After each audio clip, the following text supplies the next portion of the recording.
안녕하십니까. 오늘은 정약용의 대표 작품 목민심서를 주제로 해서 보도록 하겠습니다. 목민심서란, 자, 먼저 정약용부터 볼까요? 저자 정약용은, 다산 정약용은 조선 후기 실학을 집대성한 학자로 정치, 경제, 역사, 지리, 문학, 철학, 의학, 교육학, 군사학, 자연과학 등 분야에 걸쳐 500여 권에 달하는 방대한 양의 저술인 여유당 전설을 남겼다. 학자임에도 불구하고 문학에도 출중하여 2000여 서의 한시를 남기도 하였고 다수의 산문 작품도 남겼다. 그의 문학 역시 실학적 사고가 강하게 표출되어 있다. 여러분, 우리나라 3대 사상가 기억납니까?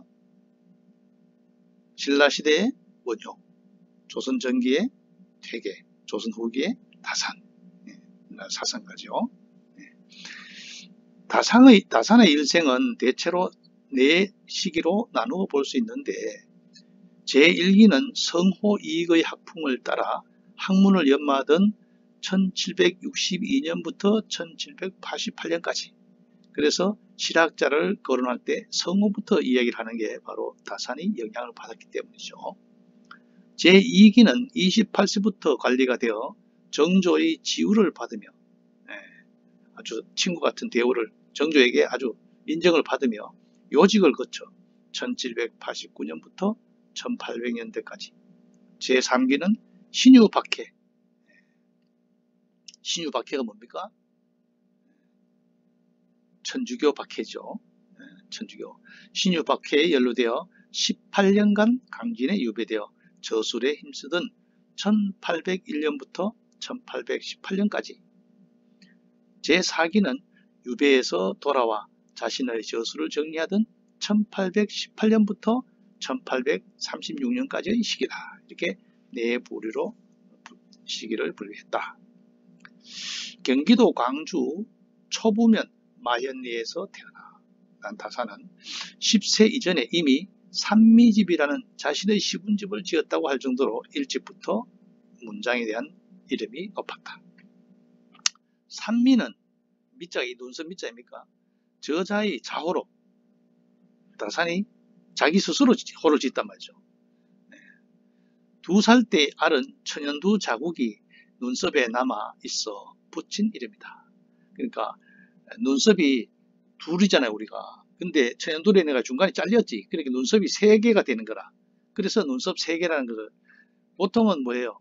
자신의 신체 부위에 약점을 숨기려고 하는데, 다산은 그 눈썹이 3개라는 것을, 천연두를 알아서 내가 눈썹이 3개라는 것을 자호로 붙일 정도로 참 특이하죠. 그러나 저자의 대부분의 저술은 18년간의 유배 기간에 주로 이루어졌다. 우리가 이제 다산을 우리는 3대 사상가로 하는 게, 우리 그 자산어보 나오잖아요. 형의 정약전. 정약전은 편안하게 살다가 죽자. 다산은 아니다. 내가 뭔가를 남겨야 되겠다 해가지고 18년간의 많은 저술을 남기죠. 우리나라의 문학은 유배 문학의 영향이 큽니다. 그게 바로 소인과 군자의 차이죠. 소인은 어려움을 당하면은 자신을 포기하고 그냥 내버려 두는 거죠. 자포자기하는 거죠. 그러나 군자는 아니죠. 그 어려운 상황에서 유배지에서도 임금에 버림받았음에도 불구하고 나라를 위해서 뭔가를 이루어야 되겠다는 방대한 저술을 남기지 않습니까? 이게 우리가 본받아야 될 일이다. 그래서 다산이 뭐예요? 우리나라 3대 사상가가 된 큰 역할을 했다. 유배에서 돌아온 후 자신의 저술들을 정리한 내용이 61세 때인 1822년에 지은 자찬묘지명에 나와 있다. 자찬묘지명이 뭐냐면 스스로 찬술한 묘지명이에요. 이것도 또 특이하죠. 보통 사람은 죽으면은 죽고 난 뒤에 그 살아있는 사람이 그 사람의 묘지명을 쓰잖아요. 이 사람이 살았을 때 이렇게 살았다. 아 슬프다, 잘 가시오, 이런 내용을 쓰는 묘지명인데, 다산이 자기가 죽을 때 묘지 안에 글을 넣을 내용을 자기가 직접 썼단 말이죠. 이 사람은 그동안 뭐 하고 살았다 하는데, 거기에 자기가 저술한 책 이름을 지었는데 책 이름이 엄청나게 많은 거야. 그거를 나중에 알고 자참 묘지명을 발굴해 가지고는 다산의 저술이 이렇게 많았다, 지금 볼 수 없는 저술들이 이렇게 있다 하는 걸 알게 된 거죠.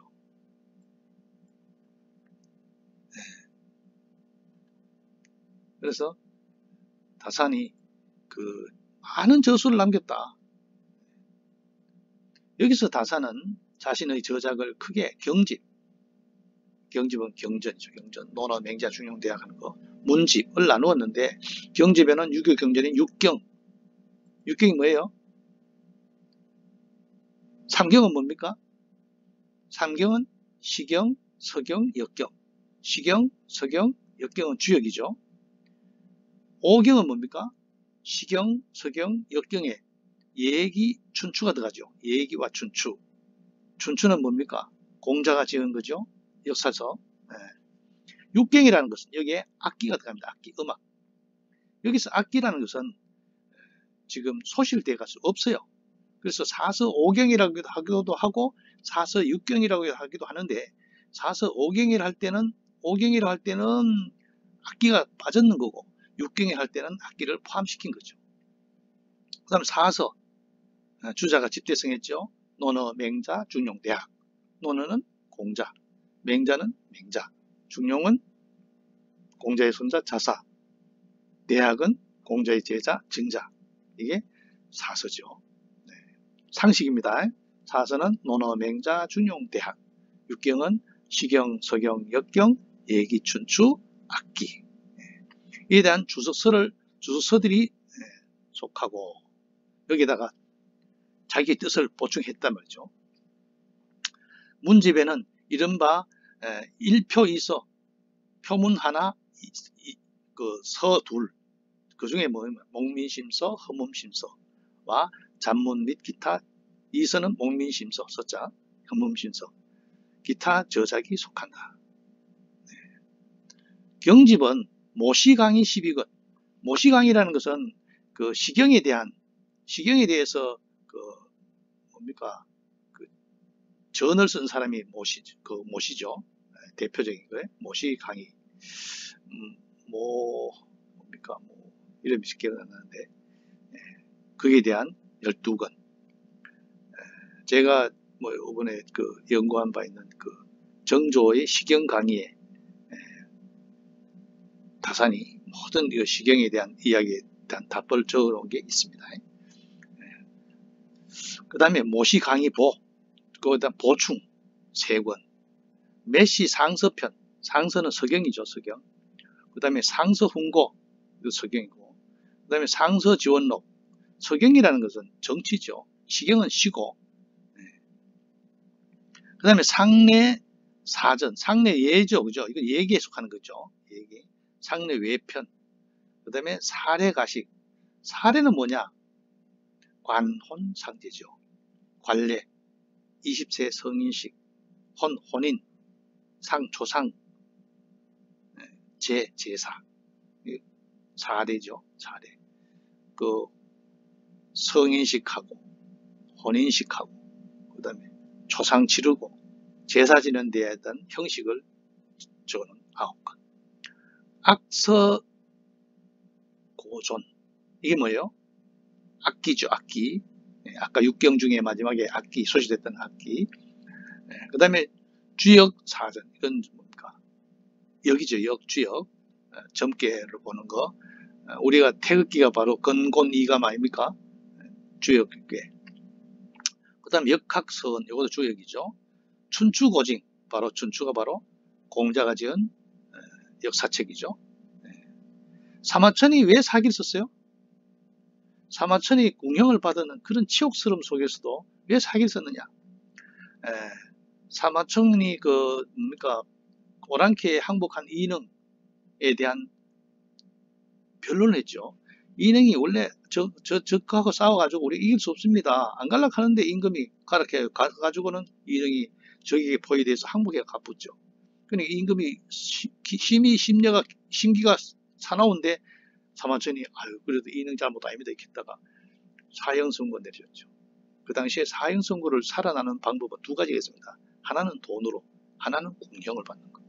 이 사마천은 돈이 없어서 궁형으로 벌을 받았죠. 그럼에도 불구하고 대역작인 사기를 쓰죠. 그 사기를 쓰는 원인이 뭐냐? 아버지가 우리는 사마시, 역사를 쓰는 집안이다. 최고의 역사서, 공자가 지은 춘추에 버금가는 역사서를 네가 써라. 그 아버지의 명을 받고 사기를 쓰죠. 바로 사기에 영향을 준 게 바로 춘추입니다. 춘추. 춘추가 봄가을이 아니고 공자가 지은 역사책 춘추고전. 공자가 지은 춘추 역사책에 대해서 고증, 잘못된 부분을 지적한 거죠. 그 다음에 논어 고금주. 논어에 대한 옛날이나 지금이나 학자들이 자기 해설을 다 적어 놨잖아요.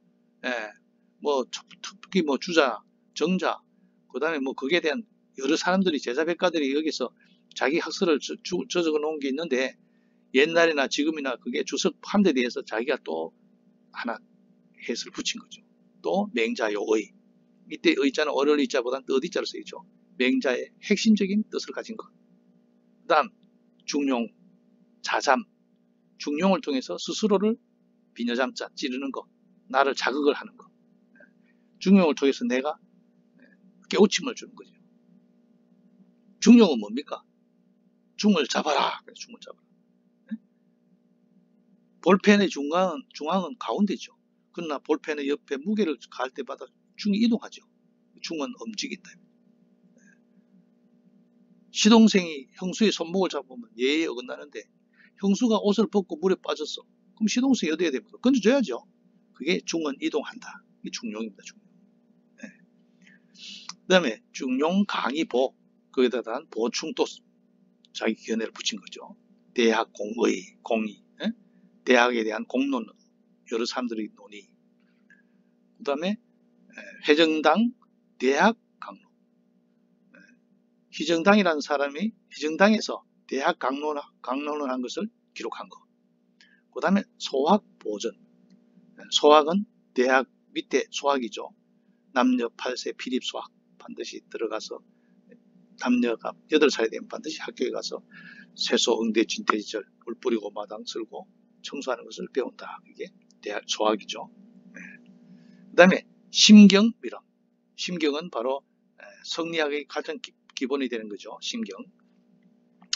모두 232견이며 문집은 시율, 한시, 율시 18건. 시율 가면은 한시는 뭐 오원, 칠원, 절구, 율시, 뭐 배율, 그런 기타 등등 있죠. 그 다음에 잔문 전편, 그 다음에 잔문 후편, 전후편으로 경세유표, 아까 1표 3서 있죠? 1표 2서, 경세유표, 세상을 경영한다. 세상을 다스리는데 표문을 남긴다. 그 다음에 목민심서, 그 다음에 흠흠신서, 1표 2서죠. 경세유표가 48권, 목민심서가 48권, 흠흠신서가 30권. 어마어마한 양이죠. 네. 아방비여고 30권, 아방강력고 10권.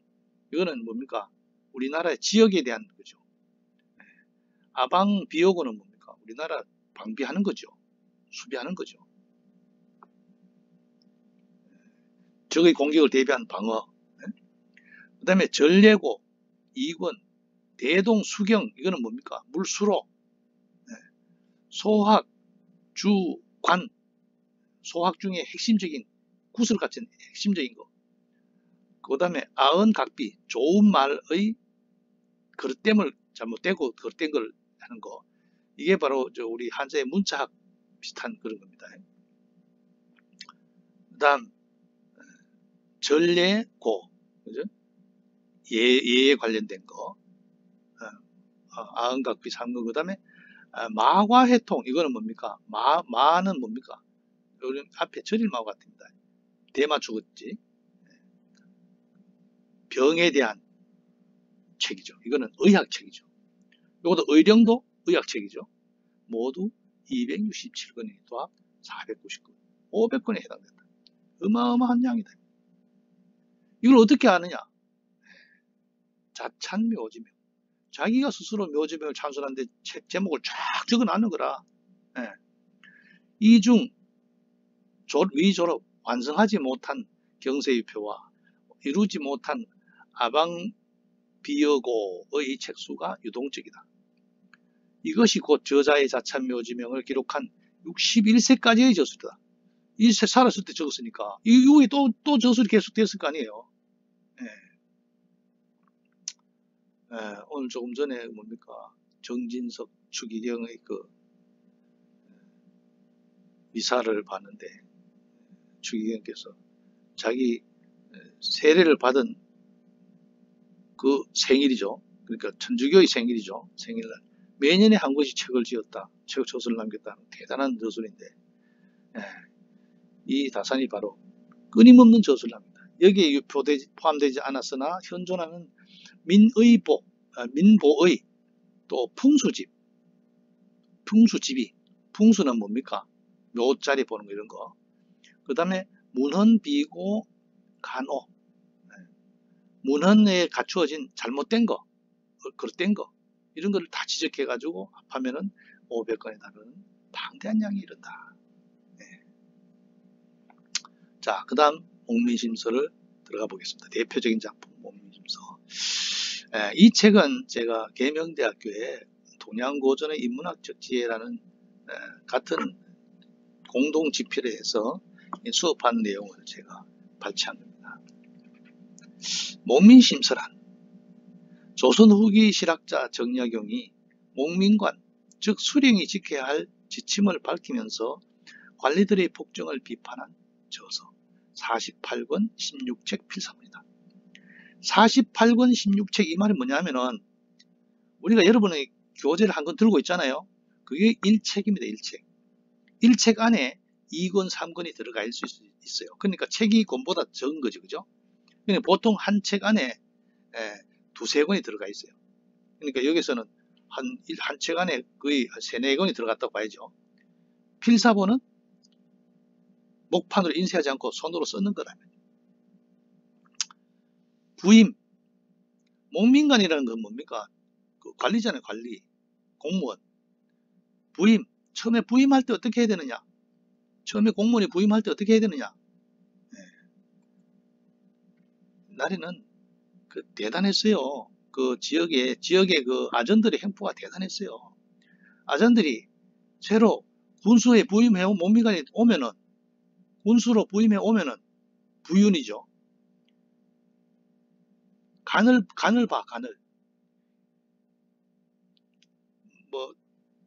좋은 선물을 하든가, 돈을 줘보든가, 하여튼 예쁜 여자를 옆에 앉혀보든가, 그래가지고 이래저래 간을 봐. 그래가지고 이 사람을 자기 편으로 끌어들이려고 해. 그러니까 부윤은 단시 한 번만 왔다 가지만은 그게 아전들은 늘상 붙어 있던 사람들이잖아요. 그러니까 자기 뜻대로 안 되면 나중에는 부윤을 지도세도 모르게 없애버려요. 네. 자기네들이 분리하면은 방법 없잖아요. 그러니까 부임하는 사람도 보통 그 지혜 가지고 엮여드는 거라. 네. 다산 같은 경우는 뭡니까? 함안에 경남에 부임을 했을 때 얼마나 잘했는지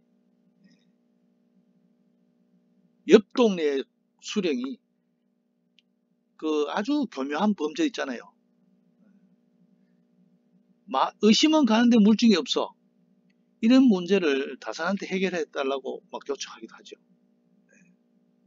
그리 부임하는 거, 율기, 자기 자신 다스리는 거, 봉공, 공적인을 받들어야 되는 거, 애민, 관리자라면 백성을 사랑해야 되잖아요. 그죠?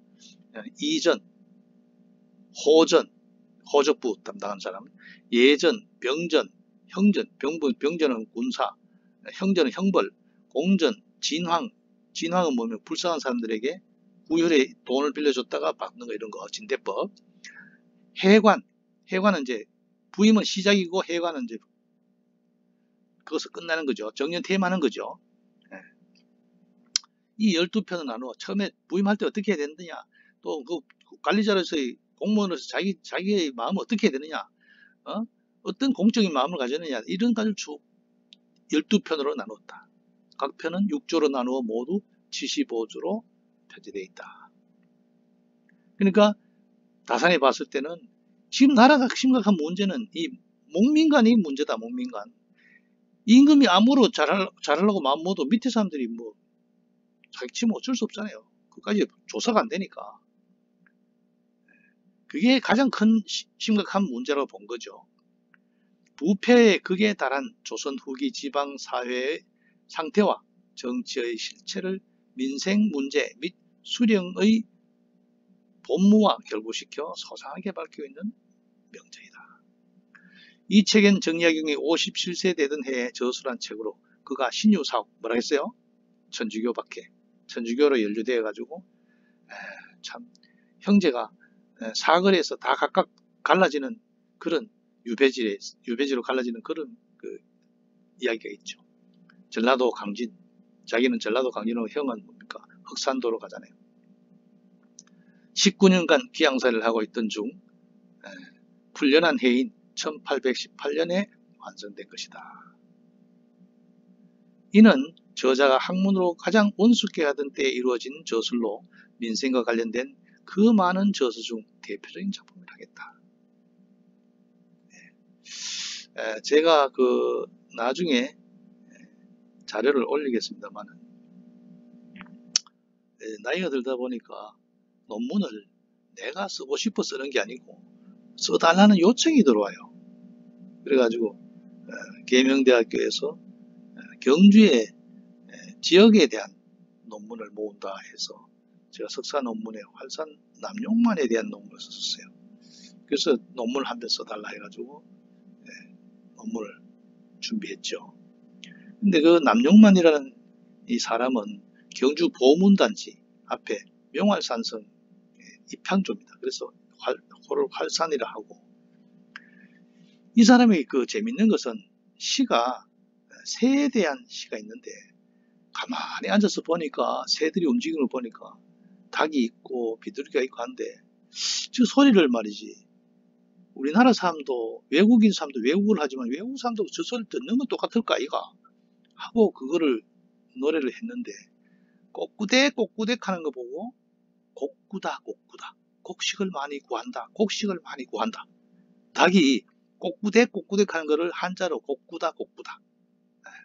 비둘기는 꾹꾹우 꾹꾹우 하는데 나라의 인재를 구한다, 나라의 인재를 구한다, 이렇게 표현해 놨어요. 노고지리 종달새는 노지리 노지리 하고 피곤하고 지리하다, 피곤하고 지리하다 뭐 이렇게 해놓은 거라. 또 초해시가 있는데 초해시는 이제 사람이 그 짐승에 대해서 꾸짖어 노려보고, 니는 뭐 울 때 그렇게 목가시 걸린 것이 캐캐 끄고 우노 사람 기분 나쁘게. 그러니까 이제 노루 입장에서 답을 해. 아니에요, 그렇지 않아도요, 제가 이 울면서 울어주면요 당신들은 내 울음소리 듣고 비오는 거 알잖아요.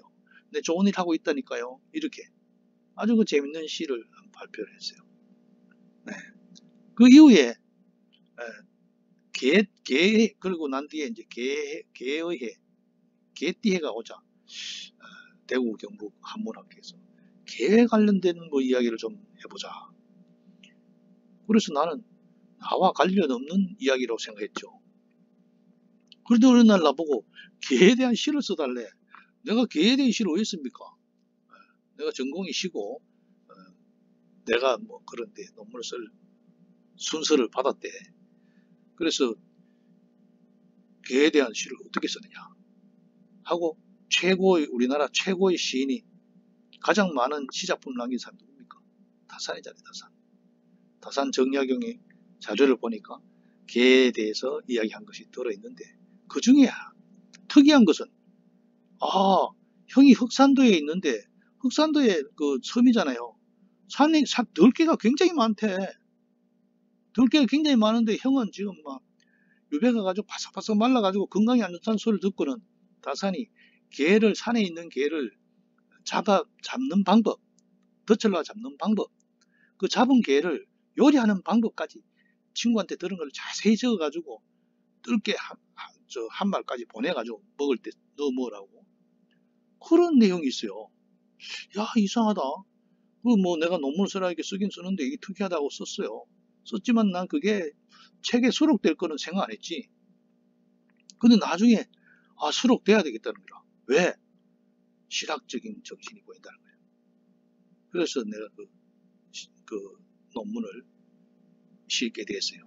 또 하나는 또 두보 300주년, 서거 300주년인가 뭐 해가지고 또 동아일문학회에서 또 두보 시에 대해서 또 관련된 걸 써달라 해가지고 또 다산을 찾았죠. 다산 찾으니까 다산이 두보 시를 차용한 시들이 많이 있더라고요.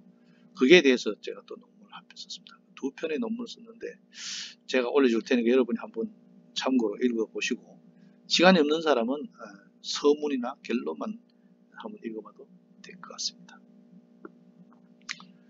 네. 그래 여기서 이제 그 전라도 흑산도로 기양간 자산어버릇은 정약전에게 보낸 개 잡는 방법 그 내용들이 적혀 있습니다.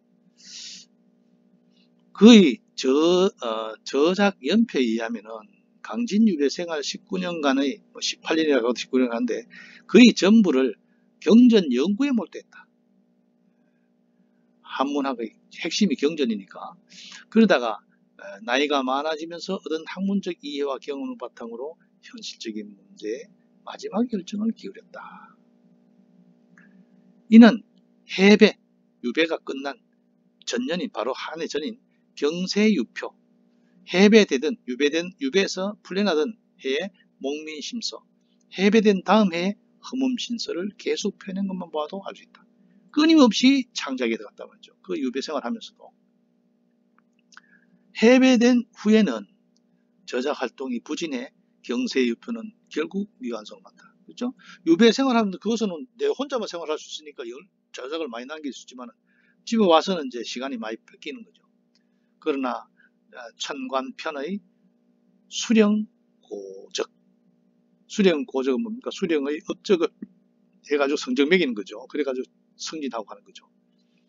구강 45조는 책의 기본 골격을 이루고 있는 점이 주목된다. 그러니까 공무원들을 어떻게 해야 되느냐. 요즘 공무원 들어가기도 힘들지만 공무원들도 이 책을 꼭 읽어볼 필요가 있죠. 국회의원들도 꼭 이 책을 읽어볼 필요가 있어요. 네. 정약용의 목민에 대한 구상과 계획은 오래전부터 싹두고 있었다. 그는 16세부터 31세까지 아버지가 현감, 군수, 부사, 목사 등 여러 고을의 수령을 역임하고 있을 때 인지에 부임한 데 따라가서 직접 자기가 견문을 넓힌 일이 있었다. 다산 자신도 33세 때에 경기도에 암행의사로 파견되어 지방행정의 문란과 부패로 인한 민생의 궁핍상을 생생히 목도했다. 뿐만 아니라 직접 찰방, 부사 등의 목민관을 지내면서 지방행정에 대한 경험을 쌓았다. 이것이 목민심서를 쓰는 계기가 된다 이거죠. 다산은 이 책의 서문에 오늘날 백성을 다스리는 자들은 오직 거두어 들이는 데만 급급하고 백성을 부양할 바는 알지 못한다. 그러니까 자기 챙기는 것만 하고 백성한테 베푸는 것은 모른다는 거죠. 이 때문에 아래 백성들은 여위고 공궁하고 병까지 들어 진구렁 속에 줄을 이어 거듭한데도 구렁텅이에 막 죽은 시체가 느긋한데도 가득 찼는데도 그들을 다스리는 자는 바야흐로 고운 옷과 맛있는 음식에 자기만 살찌고 있으니 슬프지 아니한가. 이 사람들이 목민관이라는 사람들이 백성을 위하지 않고 자기만을 위한다는 거죠. 그거 깨달았다. 특히 수령 7사의 하나인 수령의 7가지 일 중에 하나인 간활식에서 간활은 간사고 교활한 거죠. 수령과 아전의 간활을 배제하고자 노력했다. 아주 얍삽빠른 아주 교활한 놈들을 처단하는 그런 것을 노력했다는 거죠. 목민심서를 비롯해 조선 초기의 목민심감, 거간요람, 관직에 거처하면서 있는 핵심 중요시 여겨서 봐야 될 것. 그 다음에 거간 대요, 관직에 갖추면서 큰 핵심. 그 다음에 인관 정료, 관리에 임하고 정치에 대해서 아주 요점되는 것 등 여러 목민서가 지향한 가장 중요한 특징은 목민관의 정기, 목민관의 관리로서의 정기, 자신을 바로 잡는다. 자기를 바로 해야 된다. 와 청렴결백한 사상이 전편에 걸쳐 강하게 흐르고 있다는 점입니다. 목민심감은 태종 초에 명으로부터 전래되어 임금의 명으로 전래되어 수령들의 지침으로 중요시되었다. 조선 후기에는 그 일부의 내용이 거관요람과 선각에 수록되며 인관정료에 영향을 미친다. 목민심서는 안정복의 임관정료, 안정복이 저술한 임관정료 뭡니까? 관리에 임하면서 정치하는 그런 핵심 요지를 여러 곳에서 인용했다면, 그러니까 이 책을 참고했다. 거의 목민관을 계승하고 있다. 이 점에서 목민심서는 목민심감, 임관정료, 선각을 계승한 책이다라고 할 수 있다는 거죠. 다음 목민심서의 체제와 내용. 다음 목민심서의 편목은 광문사 간행, 목민심서를 토대로 한 것으로서 이를 분석해 정약용이 의도하고 있는 수령의 실천윤리를 살펴보면 다음과 같다. 먼저 제1편의 부임은 제배, 제배라는 것은 임금이 명령을 내립니다. 네 군수로 가라 할 때 제수 혹은 그걸 가지고 배수 이러합니다. 치장, 사조, 사조는 뭐예요? 수령이 부임하기 전에 임금에게 하직 인사를 하러 가는 거죠. 계행, 앞서가지고 이제 나가서 인도하는 거. 상관, 이사, 일에 임함. 그 다음에 이런 6조가 있고, 이 편에 율기, 직궁, 몸을 삼가한다. 청심, 마음을 아주 맑게 한다. 재가, 집안을 가지려야 한다. 병객, 손님을 같이 나란히 접대한다. 그 다음 절용, 쓰임을 절약한다. 낚시, 아주 즐거이 베푼다. 의 6조로 구성되었다.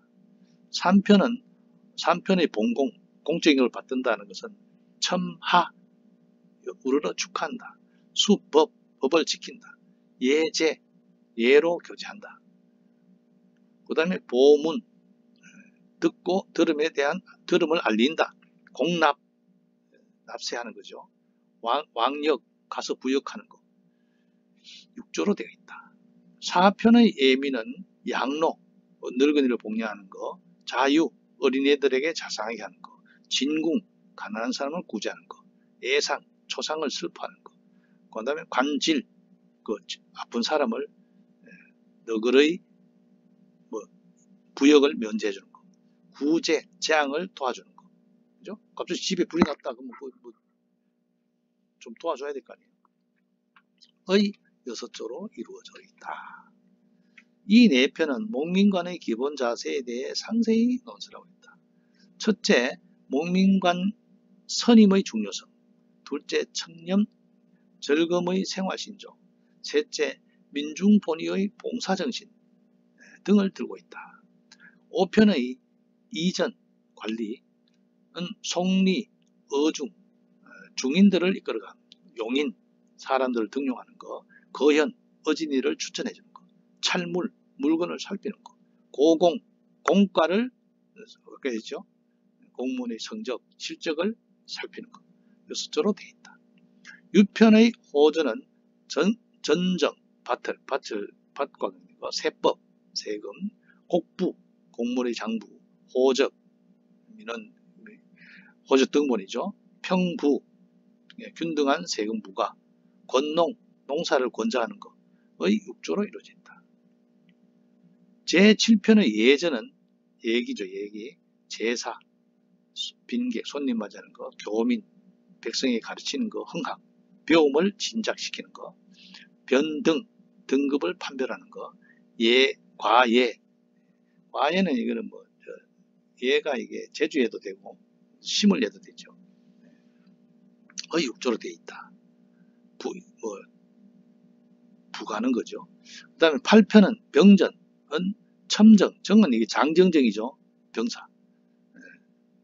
그 다음에 연졸, 훈련된 군사. 수병, 이것도 훈련된 병사죠. 이건 졸병 같은 병사죠.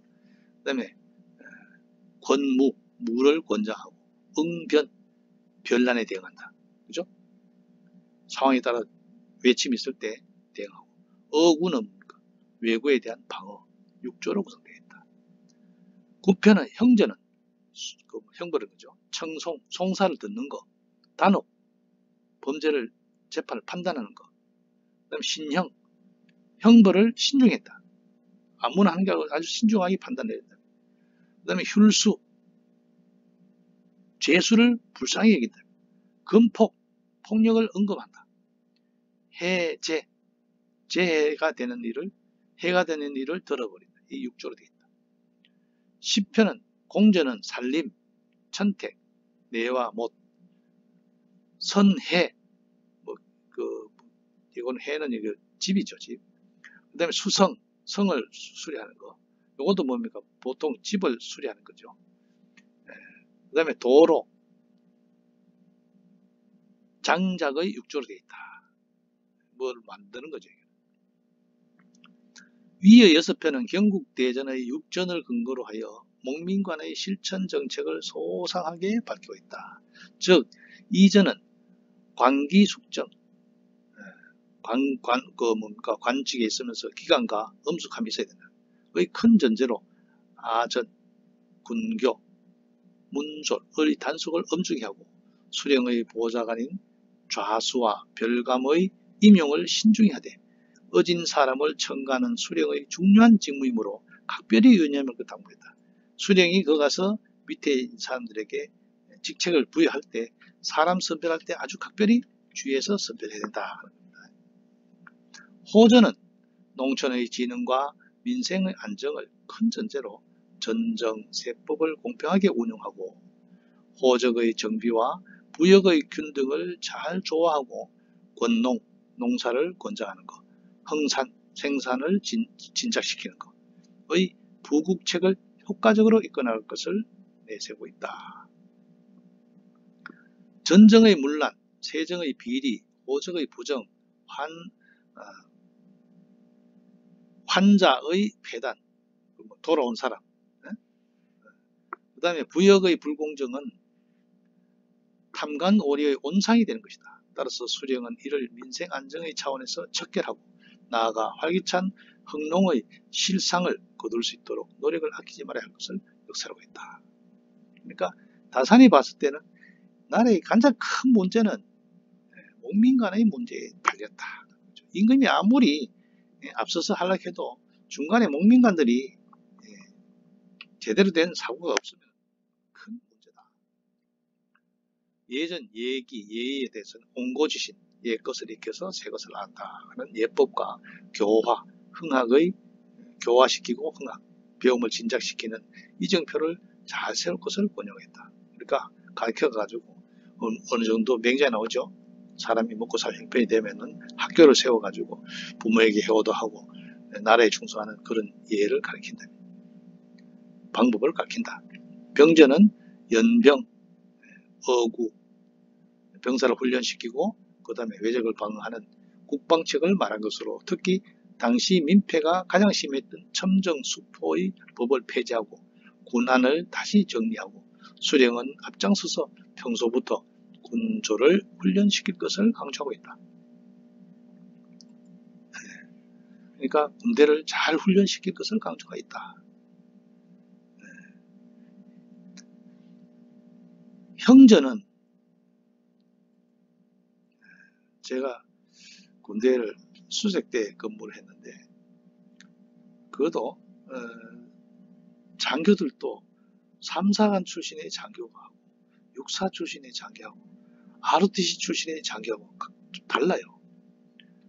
육군사관학교 출신의 장교는 자기가 평생에 군대 생활을 해야 되기 때문에 아주 실적도 올려야 되고 자기 능력도 쌓아야 되고 그런데 ROTC 장교는 적당한 기간이 있다 나오면 되거든요. 그렇기 때문에 군에 대한 아주 충성심이라든가 이런 건 좀 약하다고 봐야죠. 우리 그 이중대에 백소희가 있고 우리 중대에 임중희가 있었어요. 둘 다 ROT 출신이에요.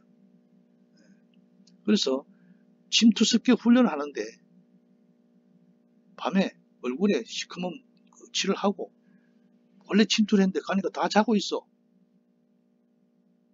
그래가지고 총을 들고 손들어 하고 들어가니까 다 자고 있어. 이게 무슨 일이냐? 백소희가 나오더니 선배님, 우리는 다 전사입니다. 전사래. 훈련한 방어를 했는데 다 자고 있어. 그 다음에 또 반대로 저쪽이 공격하는데 우리도 잘해. 아니 저 오면 방어를 해야 되는데 왜 자냐? 나중에 그것을 공격해 왔어. 아 그러니까 임중이 뭐라 그러냐? 우리는 다 자살했는데. 그래서 별명이 백전사 임자살이라. 웃긴 얘기죠. 너무 훈련이 힘드니까 융통성을 부린 것도 있지만은 그런 일도 있었어요. 그러니까 이 위에 중간에 사람이 어떤 사람을 만나느냐에 따라 그렇지 환경이 전혀 달라지는 거죠. 형제는 총사를 듣는 거죠. 형옥, 감옥에 형벌 주는 것을 신중히 할 것을 제시한다. 그렇죠? 판결을 아주 잘 내리는데 옛날에 그 수령이 다 판결을 내리니까 이 수령이 잘못하면은 그 아주 얍삽한 사람한테 넘어갈 수가 있단 말이죠. 그 심지어는 사기꾼한테는 그 경찰이 치조하면서도 사기꾼한테 당한다고 하잖아요. 특히 수령은 먼저 교도하고 잘 인도를 하고 그 다음에 형벌을 한다는 신조를 굳게 가져야 할 것을 역설하고 있다. 그러니까 관리가 그에 대한 공부를 해야 된다는 거죠. 공전은 산림, 산택, 영전의 합리적인 운영 방안을 제시한 것으로 주로 산업 개발과 관련된 행정의 문제를 다루고 있다. 그러니까 여러분이 꼭 이건 공무원들만 봐야 돼 하지 말고 여러분도 한번 이 책을 읽어볼 필요가 있을 겁니다. 마지막으로 진황이 뭐예요? 가난한 사람 구제해 주는 거죠. 회관은 뭡니까? 퇴임시키는 거. 이 두 편은 수령의 실무에 속하는 빈민구제의 진황책과 수령이 임기가 차서 교체되는 과정을 지은 것이다. 벼슬길을 잘 마무리하기 위해 지표를 삼을 것이다. 그렇죠? 예, 여기서 뭡니까? 우리가 볼 수 있는 것은 수령이 정년퇴임을 했다. 아니면 수령이 다른 데로 부임을 갔다. 그러면 막 고을 백성이 훌륭한 수령은 가지 마라 하죠. 못 가게 하죠. 막 잡고. 그리고 가고 난 뒤에 뭡니까? 송덕비를 세우죠. 비석을 세웁니다. 이 수령은 우리 고을을 위해서 이렇게 좋은 일을 했다고 칭송하는 비석을 세워요.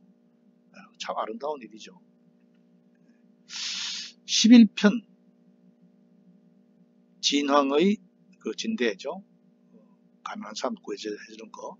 항목을 비자, 자본이나 물자를 비축해 놓고 권분, 수령들이 관내에 부유층에게 권해가지고 가는 사람 돕게 한다.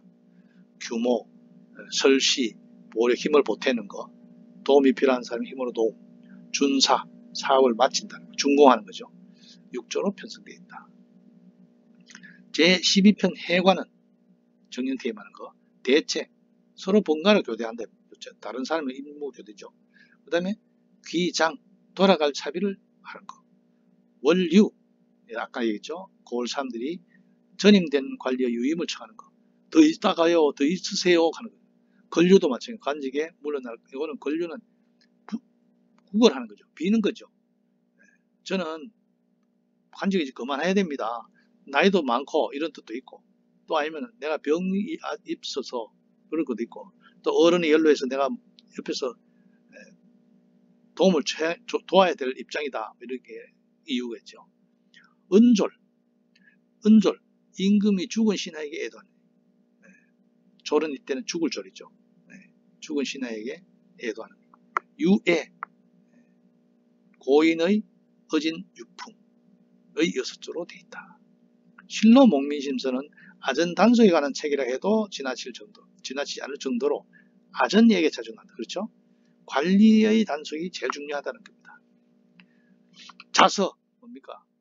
자기가 쓰는 서문이죠. 에서부터 시작해 책의 거의 매 쪽마다 아전의 이야기가 묻어나온다. 정약용에 따르면 수령에게 있어서 아전은 없어서는 안 될 손발이자 중대한 장애물이다. 수령의 모든 지시와 조처가 아전을 통해 시행되지만 당시의 아전들은 백성들에게 편한 정사를 하려는 수령의 의도를 좌절시키는 걸림돌이다. 그렇죠? 아전은 돌아가는 걸 다 알잖아요. 그리고 수령이 하게 하는 것을 싫어하는 거라. 그러니까 문제가 가장 아전이 문제다. 아전들이 이처럼 지방행정의 걸림돌이 된 1차적인 이유는 월급을 주지 않는다. 월급을 주지 않는 국가제도 때문이었다. 지금은 많이 변했지만 여러분 부모님들은 다 기억할 겁니다.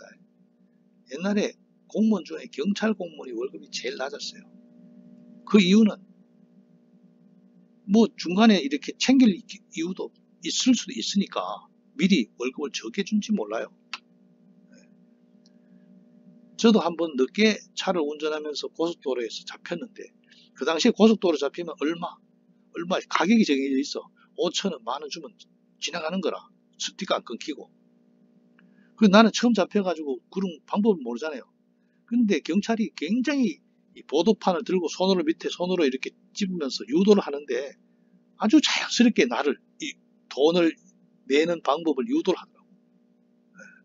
그리고 또 넘어갈 때 다음 어느 곳에 가면 또 있으니까 주의하시오 이렇게 한 경우도 있고, 또 여기서 돈을 뺏겼는데 넘어가다 또 잡혔잖아요. 그럼 아까 줬는데 또 잡습니까? 이러면 또 보내주는 경우도 있고 아주 웃기죠. 그리고 또 국도를 가다 보면 저쪽에 내가 경찰이 있는 거 봤다. 그러면은 가다가 저쪽에 오는 차가 오면은 라이트를 비상등을 켜가지고 경찰이 있다는 걸 알려줍니다. 그럼 그 사람들은 그걸 비상등을 딱 보고는 경찰이구나 조심하죠. 그런데 그것도 화물차는 화물차끼리 가르쳐주고 승용차는 승용차끼리 가르쳐줘요. 또 서로 그 통화를 안 해. 자기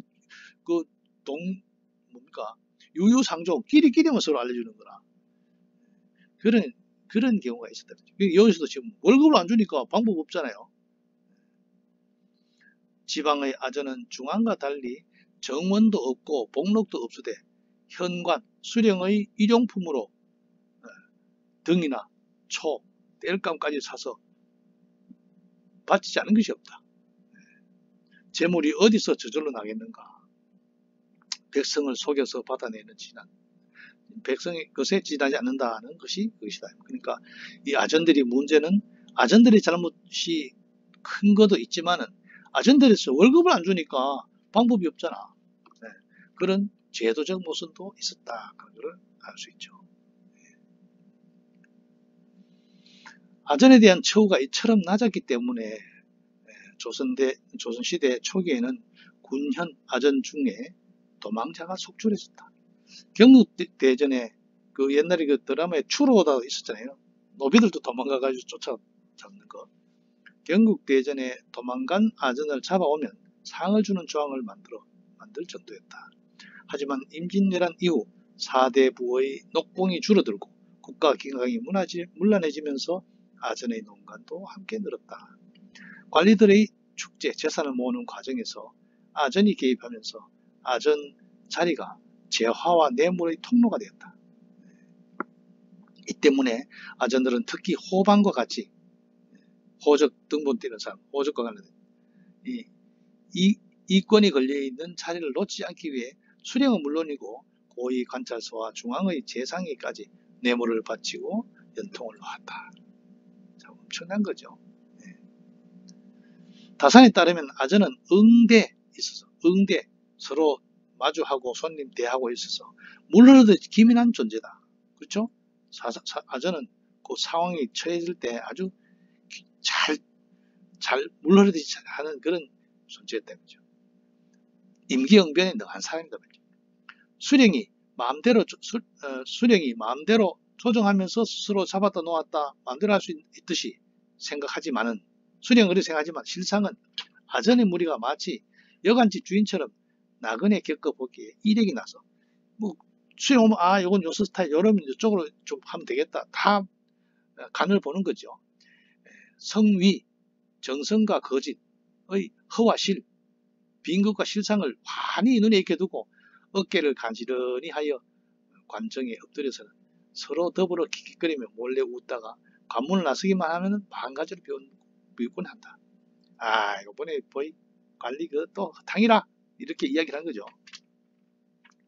한마디로 수령은 일시에 머물렀다 흘러가는 강물이요, 아전은 강바닥에 박혀서 움직이지 않는 세력이다. 즉 지금의 수령은 그 임기가 길어야 혹 2년 가고 그렇지 않으면 몇 달 만에 바뀌게 되니 그 댐댐이가 주막 지나가는 나그네와 같다. 그렇죠? 이에 반해 아전은 우리 모두 아비가 전하고 자식이 이어받아 옛날에 세습하는 경과 같아서 젊은이들이 벼슬자리에 앉게 되면 대부분 교활한 아전의 먹이가 되어 스스로 살피지 못하게 된다. 아전의 농간에 다 말려드는 거죠. 따라서 아전의 먹잇감이 되지 않으려면 수령은 아전을 잘 알고 또 처음 모임할 때부터 철저하게 대비하자면 안 된다. 아전의 그 농간을 철저하게 대비해야 된다. 아전은 수령과의 첫 대면을 중시했다. 즉 신관 태도를 살피는 노련한 아전들은 먼저 신관의 의복과 안마 말타는 차림새 딱 보고 만약 사치스럽고 화려하다면 싱긋 웃으면서 알만하다 하고 만약 검사하고 질박하다면 놀라서 두렵다고 한다. 따라서 수령은 신형 나온 새로 맞이하러 나온 아전과 하인들을 대하며 경솔히 채모를 손상해서는 안 되며 또한 뽐내고 쟁취해서도 안 된다. 처음에 상결례가 굉장히 중요하다면죠. 장중하되 능히 화표하면 될 것이니 오직 무견히 말을 않는 것이 무상의 법이다.